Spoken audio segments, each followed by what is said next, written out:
The taxi driver picked up a crying child at midnight. "Please don't take me home." Those were the first words little Elise whispered as she climbed into the back seat of Etienne's taxi at exactly 12:07 a.m. Rain pounded the windshield. The streets were nearly empty. Elise couldn't have been older than 8 years old. She was barefoot, her clothes were soaked, and tears streamed down her face. Etienne turned around. "Sweetheart, where are your parents?" Elise looked out the rear window. Then she whispered, "They're looking for me." A cold chill ran down Etienne's spine. Before he could ask another question, his phone rang. Unknown number. He answered. A deep male voice spoke immediately. "Did a little girl get into your taxi?" Etienne's grip tightened on the steering wheel. "Who is this?" The line went dead. He slowly looked back at Elise. The little girl was shaking. "Please don't tell them where I am." A few moments later, Etienne noticed a hospital bracelet on her wrist. "Did you come from a hospital?" Elise nodded slowly. "But I wasn't supposed to leave." "What do you mean?" Tears filled her eyes. "They were going to take me away." Suddenly, bright headlights appeared behind them, a black SUV following them. Etienne changed lanes. The SUV changed lanes. He turned again. The SUV followed. His heart began racing. "It's them," Elise whispered. The SUV accelerated. Etienne slammed his foot on the gas pedal. Rain sprayed across the windshield as they raced through the sleeping city. Finally, he made a sharp turn into a narrow side street. The SUV missed the turn. For the moment, they escaped. But Etienne knew this wasn't over. He parked beneath an old bridge. The rain softened. The city became quiet. "Tell me the truth," he said. "Who are these people?" Elise stared at her hands. Then she pulled a folded photograph from her pocket. Etienne unfolded it. His eyes widened. The photograph showed Elise standing beside a smiling woman. But the date on the back froze his blood. October 14th, 2016. 10 years ago. Yet the girl in the picture looked exactly the same age. Not older, not younger, exactly the same. Who is this woman? My mother. What is her name? Camille. Etienne nearly dropped the photograph. He recognized the name. Years ago, the disappearance of Camille Laurent had been national news. A young mother who vanished without a trace. Police never found her. Many believed she was dead.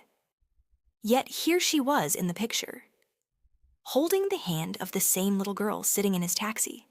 Impossible. His phone rang again. Unknown number. This time a woman spoke, crying, desperate. "Please protect my daughter." Etienne's blood turned cold. "Who is this?" "She's in danger." The line disconnected. Elise suddenly gasped. She pointed through the rain-covered window. At the far end of the street stood a woman, motionless, watching them. Long, dark hair, white coat. The exact woman from the photograph. Camille. Then lightning flashed. The woman vanished. Etienne could no longer ignore what was happening. He drove to the nearest police station, but before entering, Elise grabbed his arm. "No, we need help. They won't believe us. We have to try." As they entered the station, something unexpected happened. One elderly officer froze when he saw Elise. The color drained from his face. "No." His voice trembled. "It can't be." "What?" The officer slowly sat down. "I worked Camille Laurent's case." The room became silent. The officer stared at Elise. "You look exactly like the child in Camille's photographs." Etienne swallowed hard. "Because she is." The officer shook his head. "That's impossible." Then he opened an old archive file. Inside were dozens of photographs. Every picture showed Elise. Same face, same age. Taken over 10 years ago. The room fell silent. Then a younger detective rushed into the room. "Sir, you need to see this." He handed over a file. The elderly officer opened it. His expression changed instantly. "What is it?" Etienne asked. The officer looked horrified. "The hospital." "What about it?" "It's not a hospital." The room went silent. The officer continued. "It's an illegal research facility operating under a fake medical license." Etienne felt sick. "They've been taking children. Why?" "No one knows." But Elise suddenly spoke. "They wanted me because of my blood." Everyone looked at her. "My mother tried to save me." The police launched an immediate raid. Within an hour, officers surrounded the facility. The black SUV was parked outside. Armed officers stormed the building. Inside, they discovered hidden laboratories, secret records, false identities, and evidence of crimes stretching back many years. Several children were rescued that night. The nation would later call it one of the biggest criminal investigations in decades. But one mystery remained. Elise. Days later, DNA tests revealed something shocking. Elise was indeed Camille's daughter. But scientifically, her age made no sense. Every document suggested she should be 18 years old. Yet she remained 8. Doctors could not explain it. Scientists could not explain it. No one could. One evening, after everything ended, Etienne drove Elise to a small house near the countryside. A family had agreed to care for her. As the sun set, Elise smiled for the first time. A real smile. "Thank you." "You don't have to thank me." "Yes, I do."